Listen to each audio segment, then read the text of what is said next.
Assalamu алейкум, урматтуу кыргыз элим, кыргызстандыктар. Бүгүнкү күндө М-банк приложениясы аябай актуалдуу тема болуп жатат. Ссылка аркылуу өтөсүздөр, каттоодон өтөсүздөр, өзүңөр жөнүндө бүт маалыматты бересиңер, анан счетуңарга 50 сом түшөт деп. Ушул нерсе мен үчүн аябай шектүү болуп жатат. Эмнеге дегенде, булардын акциясы 8 ноябрда башталган. Жогорку кеңешке агитация 28 октябрда башталган.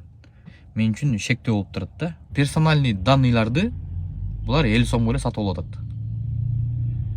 Буга эч ким кепилдик бербейт.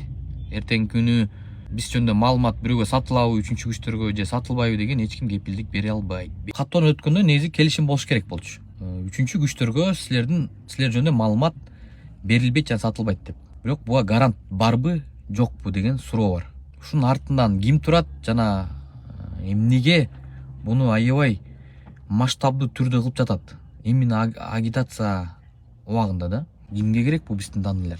Эмне үчүн Sarvi миллион деген проект? Бул миллионду утуш үчүн, чогултуш үчүн силердин атыңардан 20 000 киши атталыш керек экен. Ошондо гана 20 миллионду утат экен. Шайлоого тиешеси барбы, жокпу?